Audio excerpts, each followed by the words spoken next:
Selamat pagi, siang, atau malam, pendengar sekalian yang kami hormati.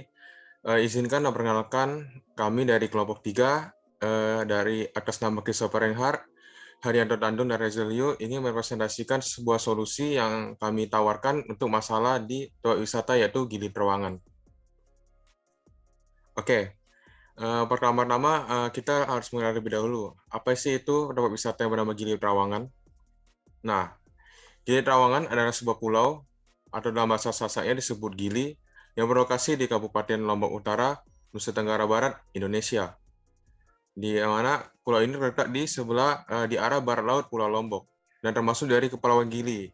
Ada nama Sasak disebut Gili Matra yang terdiri dari Gili Trawangan, Gili Meno, dan Gili Air. Berikut adalah sekilas peta yang dapat dilihat posisi dari Gili Trawangan. Oke, kemudian akan saya paparkan sedikit informasi tentang Gili Trawangan. Berikut adalah beberapa gambar dari Gili Trawangan. Bisa dilihat kalau lautnya itu sangat biru dan sangat cantik, begitu juga dengan pasir yang putih. Kemudian Gili Trawangan adalah pulau terbesar dan paling ramai dari ketiga pulau tadi. Merupakan wisata andalan Provinsi NTB yang terkenal hingga mancanegara. Terdapat banyak aktivitas rekreasi seperti snorkeling, scuba diving, dan sebagainya. Juga terdapat banyak restoran, kafe, resort, hotel, toko, dan sebagainya. ATM juga lengkap. Eksotisme yang ditawarkan mulai dari terumbu karang yang asri, pantai dan laut yang indah, serta sunset dan sunrise. Suasana yang dimiliki juga bagus. Memiliki hiburan seperti party, drama seni, dan sebagainya. Terdapat juga hiburan hingga malam hari yang disebut dengan nightlife. Memiliki penangkaran penyu. Yang info menarik yang terakhir itu adalah di mana di Gili Trawangan ini tidak menggunakan kendaraan bermotor. Jadi semua orang-orang di sana itu menggunakan sepeda atau sidomo, sejenis andong atau berjalan kaki. Kemudian kita masuk ke background atau latar belakang. Akan dijelaskan oleh teman saya Haryanto. Latar belakang. Bukti sejarah geologi menyatakan bahwa Pulau Gili Trawangan ini terbentuk karena adanya aktivitas gunung api yang mengangkat dasar laut hingga ke permukaan. Yang kedua, aktivitas rombongan oleh gelombang dan perubahan paras muka air laut memberikan pengaruh besar pada pembentukan pulau. Berikutnya, lingkungan perairan yang mendukung menjadi kawasan terbaik bagi pertumbuhan karang atol. Kemudian, dari pertumbuhan karang atol inilah, Gili Trawangan mempunyai pesona keindahan pantai yang menawan dan menarik.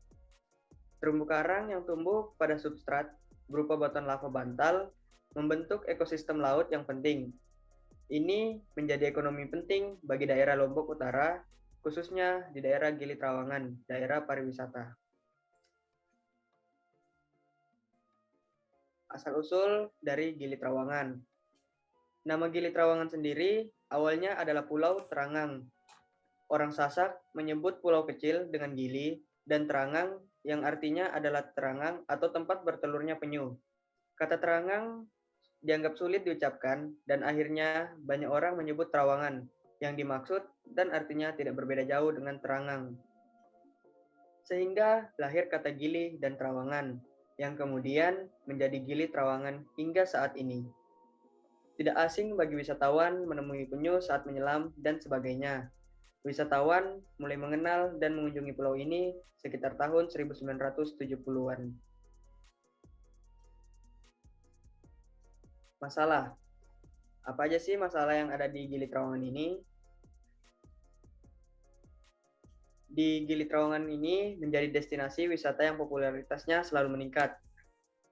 Total pengunjung di Gili Trawangan sendiri bisa mencapai 1 juta orang per tahun dalam 15 tahun terakhir. Selain itu, peningkatan jumlah kunjungan wisatawan domestik maupun mancanegara mencapai 3.000 sampai 4.000 orang setiap harinya. Ini berbanding lurus dengan meningkatnya aktivitas produksi dan konsumsi yang berimbas pada jumlah sampah yang meningkat. Kemudian masih terdapat banyak sampah berserakan di berbagai lokasi, diakibatkan salah satunya jumlah tempat sampah yang masih minim dan kurang terawat, baik di kawasan wisata dan pemukiman penduduk. Jumlah wadah sampah terpilah juga tidak memadai, sehingga masyarakat tidak memilah dari sumber karena sistem pengumpulan sampah masih tercampur, di mana sampah anorganik yang bercampur dengan sampah organik menjadi bau, basah, dan tidak bisa didaur ulang. Sampah-sampah yang berserakan tentu mengurangi estetika dan merusak lingkungan, dan dikhawatirkan dapat menurunkan pamor tempat wisata dan kualitas lingkungannya. Sampah di Gili Trawangan semakin memprihatinkan. Aksi bersih-bersih lingkungan yang dilakukan karena sampah di Gili Trawangan sudah semakin memprihatinkan. Gili Trawangan tidak hanya penuh dengan turis asing, namun juga sampah plastik, dan kaca yang paling mendominasi. Dan bisa disimpulkan bahwa sampah yang paling dominan adalah anorganik seperti botol plastik, kaca, dan sebagainya. Sampah berserakan diakibatkan perilaku membuang sampah yang tidak bertanggung jawab. Sampah di Gili Trawangan berasal dari dua sumber, yaitu sampah pemukiman dan sampah sektor usaha atau komersial. Data yang menarik lainnya ialah sampah yang berasal dari aktivitas usaha jauh lebih besar, sekitar 85%, dibandingkan dengan sampah yang diangkut dari aktivitas pemukiman. Hal ini menunjukkan bahwa peranan wisatawan dalam memproduksi sampah di Gili Trawangan sangat signifikan. Seorang pengunjung diperkirakan bisa menghasilkan sekitar 3,51 kg sampah per hari. Dan berikut adalah presentasinya, bisa dilihat. Nah, berikutnya setelah masalah yang disebutkan, tentunya kami akan menyediakan beberapa solusi. Yang pertama adalah meningkatkan jumlah tempat sampah dan pada tempat sampah yang memadai. Lalu yang kedua, meningkatkan sarana prasarana seperti TPST atau tempat pengolahan sampah terpadu, supaya bisa mengedukasi penduduk lokal dan wisatawan, serta SDM yang mumpuni di bidang tersebut. Lalu yang ketiga, lakukan sosialisasi dan edukasi kepada seluruh masyarakat, misalnya pedagang untuk mengurangi penggunaan limbah plastik dan sebagainya. Lalu yang berikutnya, menggalakkan program 3R, yaitu Reduce, Reuse, dan Recycle, yaitu mengurangi, menggunakan kembali, dan mendaur ulang sampah-sampah tersebut. Lalu yang kelima, mengingat wisatawan berperan signifikan dalam masalah sampah, kemudian harus ada program yang melibatkan partisipasi mereka dan juga warga lokal yang dalam masalah sampah. Program ini bernama Green Trawangan. Nah, apa sih Green Trawangan itu? Green Trawangan adalah program yang memberikan hadiah menarik bagi orang yang melakukan penanganan sampah dengan baik. Sampah dikhususkan pada sampah paling dominan dan susah terurai, yaitu anorganik seperti plastik, kaca, dan sebagainya. Program ini melibatkan sebuah mesin RVM atau Reverse Vending Machine. Nah, ketika orang memasukkan sampah ke mesin ini, akan diberikan poin sebagai rewardnya. Poin-poin itu bisa digunakan untuk berbelanja di minimart atau didonasikan. Nah, selain dapat digunakan berbelanja, poin tersebut juga bisa dikonversikan menjadi e-money seperti GoPay, OVO, dan sebagainya.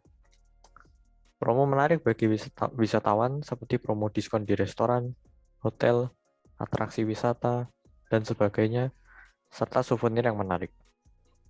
Cocok dengan masyarakat Indonesia, yang mana banyak orang yang senang untuk mencari promo, untuk mendapatkan cashback, uang, dan lain-lain. Hal ini harus selaras dengan edukasi masyarakat tentang sistem seperti ini. Sampah yang dikumpulkan juga kemudian bisa diolah lagi menjadi benda bermanfaat dan ekonomis. Nah, ini kami beri contoh mesin yang akan kami buat. Mesin tersebut terdapat layar LCD yang menampilkan berita menarik seperti tips-tips traveling, kabar menarik, dan sebagainya. Lalu yang kedua, cara menggunakan mesin itu. Lalu yang ketiga, hadiah-hadiah menarik yang terdapat pada mesin tersebut. Lalu yang keempat, jenis sampah apa saja yang bisa ditukar. Lalu yang kelima, hal-hal menarik lainnya yang informatif, seperti iklan, dan sebagainya. Lalu di mesin tersebut terdapat lampu indikator yang menandakan apakah sampah tersebut bisa diterima atau tidak. Lubang untuk memasukkan sampah berupa botol plastik, dan sebagainya. Tombol start untuk memulai proses memasukkan sampah. Juga terdapat gambar dan tulisan yang menarik dan informatif di depan dan samping mesin. Cara kerja untuk aplikasi yang akan kami sambungkan dengan RVM tadi. Caranya adalah mengunduh aplikasi Octopus di Play Store untuk Android dan App Store untuk iOS. Lakukan proses sign in untuk jika Anda sudah terdaftar atau register jika Anda belum terdaftar. Aplikasi memiliki berbagai pilihan bahasa seperti bahasa Inggris, Indonesia, Jerman, dan sebagainya. Karena banyak wisatawan mancanegara dari Jerman, Australia, serta turis lokal. Lalu yang ketiga, tekan tombol recycle jika Anda ingin mendaur ulang sampah. Untuk yang keempat, aplikasi akan mengarahkan Anda ke lokasi terdekat untuk mendaur ulang, serta terdapat informasi apakah mesin tersebut bisa digunakan atau tidak. Lalu yang berikutnya, tekan tombol start pada mesin, dan kemudian scan QR code yang tampil pada layar LCD mesin menggunakan aplikasi. Masukkan sampah yang ingin Anda daur ulang ke lubang mesin tersebut. Perhatikan lampu indikator yang berwarna hijau. Apabila menyala, berarti sampah tersebut dapat diterima. Nah, jika sudah, maka jumlah dan jenis sampah yang didaur ulang akan tertera pada aplikasi dan reward yang didapatkan akan langsung diterima. Tekan tombol rewards untuk proses selanjutnya. Tekan tombol My Rewards untuk melihat imbalan hasil daur ulang sampah Anda. Lalu yang ke-10, poin yang Anda miliki dapat ditukarkan dengan beberapa pilihan voucher yang tersedia. Misalnya promo diskon restoran, bar, hotel, dan sebagainya. Lalu seperti e-money untuk cash elektronik seperti GoPay, OVO, Dana, dan sebagainya. Lalu bisa juga ditukarkan dengan souvenir menarik khas Gili Trawangan seperti gantungan kunci. Promo-promo atraksi wisata juga bisa didapatkan dari reward aplikasi ini. Dan reward menarik lainnya. Lalu setelah poin berhasil ditukarkan, terdapat QR code yang akan dipindai di tempat yang Anda pilih. Oke, baik. Sini ada beberapa gambar tentang kondisi terkini dari Gili Trawangan. Bisa dilihat kalau Gili Trawangan ini sudah, karena efek pandemi ini mulai tidak ramai seperti dulu, mulai agak sepi, tapi tidak menutup kemungkinan akan tidak ramai seperti sebelumnya. Oke. Kemudian solusi-solusi yang tadi kami tawarkan ini berupa vending machine itu akan kami tempatkan di tempat yang ramai dan strategis. Bisa dilihat pada Dena di slide ini, Dena dari Pulau Gili Trawangan. Nah, kami fokuskan meletakkan vending machine di tempat ramai dan strategis, seperti sama-sama reggae bar. Tujuannya tak lain adalah menarik lebih banyak orang, khususnya wisatawan, dan memudahkan bagi mereka yang ingin menukarkan poinnya dengan hadiah. Misalnya ada orang yang ingin menukarkan promo diskon hotel di Hotel Ombak Sunset. Nah, kita juga perlu mengingat bahwa pendapat seperti tadi, seperti hotel, bar itu menjadi penyumbang sampah besar, hingga ini menjadi suatu permasalahan juga. Baik, kemudian akan lanjut oleh teman saya. Jadi kesimpulan dan sarannya, sampah adalah masalah terbesar di Gili Trawangan. Wisatawan memegang peran signifikan dalam masalah sampah. Masalah sampah diakibatkan orang yang membuang sampah sembarangan, kemudian tempat sampah dan wadah pemilahan sampah yang tidak memadai. Sampah yang berserakan tentu membuat orang enggan pergi ke Gili Trawangan dan berdampak buruk bagi lingkungan. Solusi untuk masalah ini adalah pemahaman dan kesadaran dari semua pihak terkait, termasuk wisatawan. Green Trawangan melibatkan dan menarik masyarakat lokal dan wisatawan untuk membuang sampah pada tempatnya dan mudah didaur ulang. Keduanya membuat orang memiliki motivasi untuk melakukan penanganan sampah dengan benar, misalnya untuk mendapatkan hadiah dan sebagainya. Namun motivasi sebenarnya yang sebaiknya dipahami adalah membuat Gili Trawangan menjadi tempat wisata yang populer, namun tetap berkelanjutan dengan lingkungan yang baik. Semua pihak nantinya akan sama-sama merasakan manfaatnya, jadi sebaiknya juga bersama-sama aktif dan peduli terhadap masalah ini. Terima kasih. Sekian presentasi dari kami. Mohon maaf jika ada kata yang salah. Kami bertiga mohon pamit undur diri. Terima kasih.